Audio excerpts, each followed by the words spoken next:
मेरा नाम सिमरन है। मैं 24 साल की हूँ। जवान, बेबाक और बदन में ऐसी प्यास जो शादी के बाद भी कभी पूरी तरह बुझी नहीं।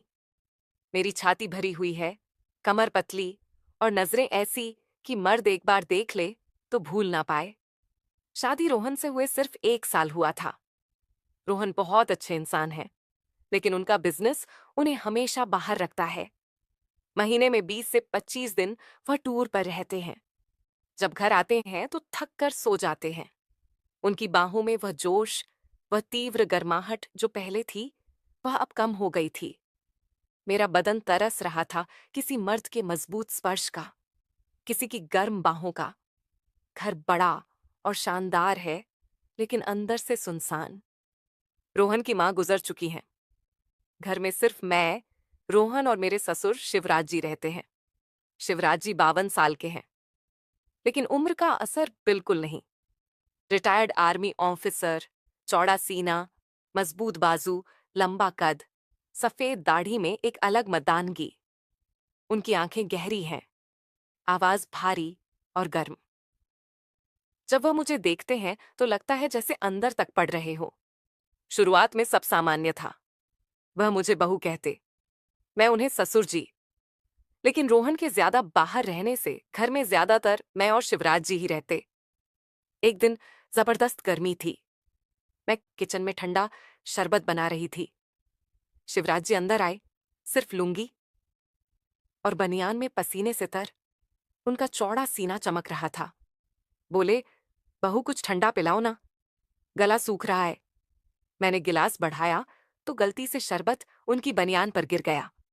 मैंने जल्दी से कपड़े से पोंछना शुरू किया। मेरा हाथ उनकी गरम सख्त छाती पर रुका।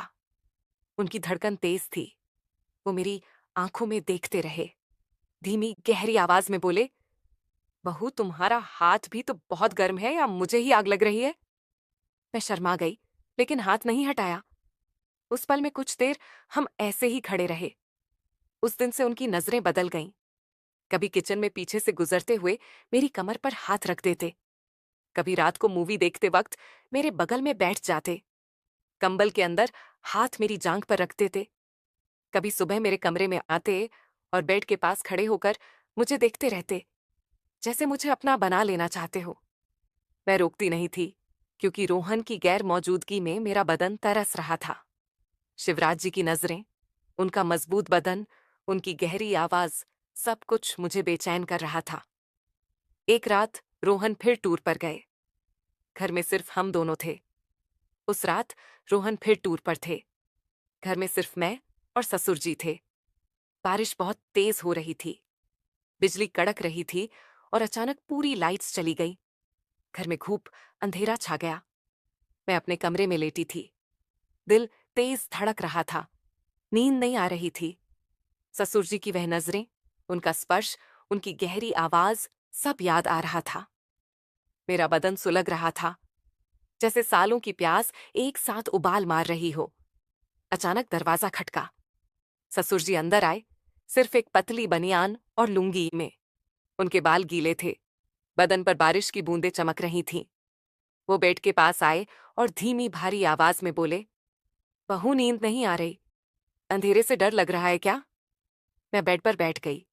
बोली, नहीं ससुर जी, बस कुछ बेचैनी सी है।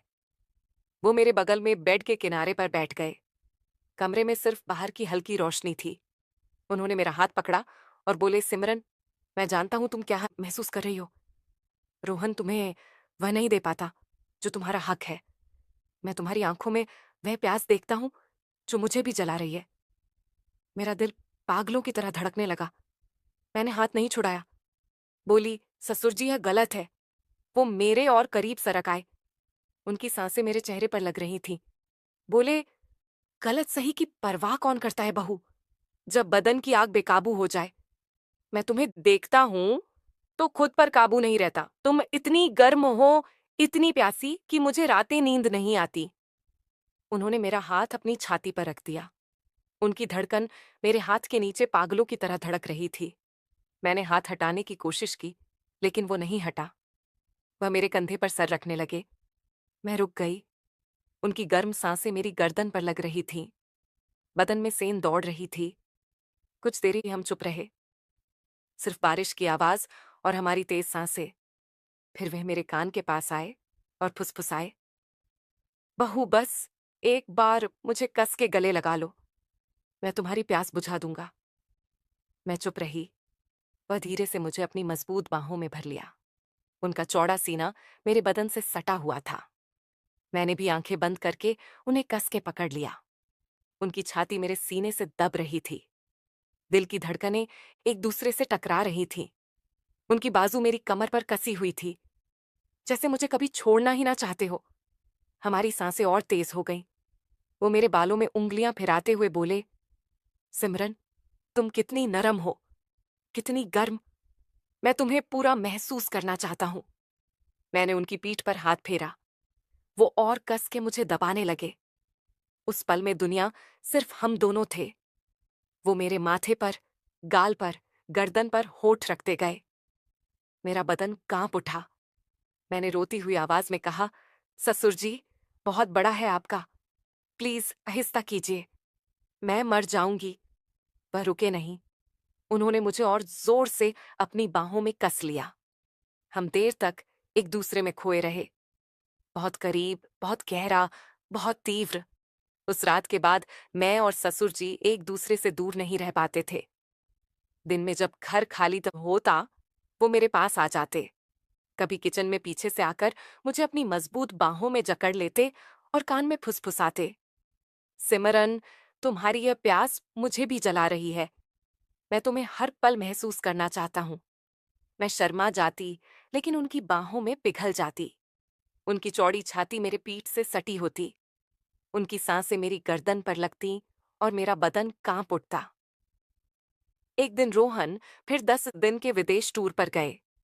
घर में सिर्फ हम दोनों थे। शाम को मैं नहाकर निकली।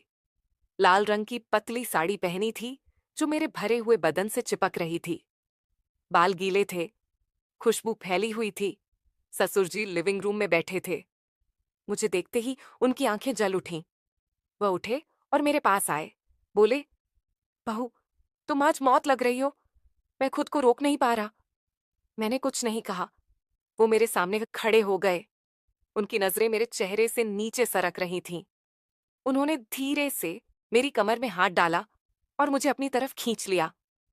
मैं उनके सीने से टकरा गई। उनकी बाजू मेरी कमर पर कसी हुई थी। वह बोले, सिमरन, मैं तुम्हें पूरा अपना बनाना चाहता हूं। तुम मेरी हो, सिर्फ मेरी। मेरा दिल पागलों की तरह धड़क रहा था। मैंने उनकी छाती पर हाथ रखा और बोली, ससुर जी, ये आग बहुत तेज है, मैं डर रही हूं। वो मुस्कुराए और मेरी गर्दन पर होंठ रख दिए। उनकी गर्म सांसें, उनका स्पर्श, मेरा बदन सुलग उठा। मैंने उन्हें कस के गले लगा लिया। हम सोफे पर गिर पड़े। वह मेरे ऊपर थे। उनका मजबूत बदन मेरे बदन को दबा रहा था। उनके हाथ मेरी पीठ पर, कमर पर, जांघों पर फिर रहे थे। मैंने उनकी बनियान खींच कर उतार दी।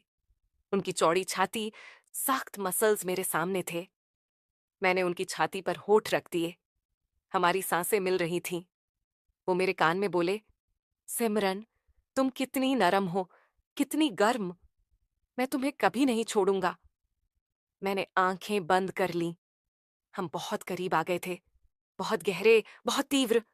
मैंने चीख कर कहा, ससुर जी, बहुत बड़ा है आपका, प्लीज आहिस्ता कीजिए, मैं मर जाऊंगी। वो रुके नहीं। उन्होंने मुझे और कस के अपनी बाहों में भर लिया। हम देर तक एक दूसरे में खोए रहे। बदन की आग चरम पर थी। वह पल इतना तीव्र था कि मुझे लगा मैं पिघल जाऊंगी। मेरी चीखें धीरे धीरे कराट में बदल गईं और फिर मजे की आवाजें कमरे में गूंजने लगीं।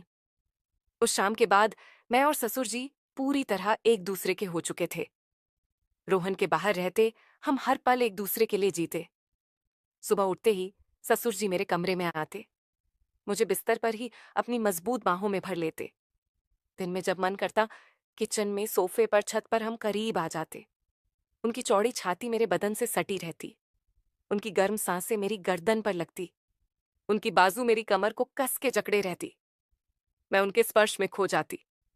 वो मुझे पागल कर देते थे। हर बार जब हम बहुत करीब आते, मैं चीख कर कहती, ससुर जी बहुत बड़ा है आपका, प्लीज आहिस्ता कीजिए, मैं मर जाऊंगी। लेकिन ससुर जी रुकते नहीं थे। वह मुझे और कस के अपनी बाहों में भर लेते। मेरी चीखें धीरे धीरे कराहट में बदल जाती और फिर मजे की आवाजें कमरे में गूंजने लगती। वो रातें हमारे लिए स्वर्ग थीं। मेरी सालों की प्यास ससुर जी की आंख से बुझ रही थी, लेकिन हर सुख के साथ डर भी बढ़ता जा रहा था। मुझे पता था कि यह रात ज्यादा दिन नहीं छुपेगा। पड़ोसी नौकरानी किसी की नजर पड़ सकती थी। फिर एक दिन वह हुआ जिसका डर था। रोहन का टूर अचानक खत्म हो गया। वो बिना बताए दोपहर को घर लौट आए। मैं और ससुर जी उस वक्त मेरे कमरे में थे। ससुर जी मुझे अपनी बाहों में लिए हुए थे। हम बहुत करीब थे, बहुत गहरे। दरवाजा खुला और रोहन अंदर आ गए। सब कुछ ठहर सा गया। रोहन की आंखें पहले हैरानी से फैली, फिर दर्द से भर गई, फिर गुस्से से लाल हो गई। वह चुपचाप बैग रखकर बाहर चले गए। कमरे में सन्नाटा छा गया। मैं रोते हुए ससुर जी से अलग हुई, कपड़े ठीक किए और रोहन के पीछे भागी। वो लिविंग रूम में बैठे थे, सर हाथों में पकड़े हुए। मैं उनके पैरों में गिर पड़ी और रोते हुए बोली, रोहन, माफ कर दो। मैं कमजोर पड़ गई। तुम हमेशा बाहर रहते थे, मैं अकेली थी। ससुर जी ने वह खालीपन भर दिया। लेकिन अब मैं तुमसे प्यार करती हूँ। ससुर जी भी नीचे आए। उनकी आंखें नम थीं। वो रोहन के सामने खड़े हो गए और बोले, बेटा, गलती मेरी है।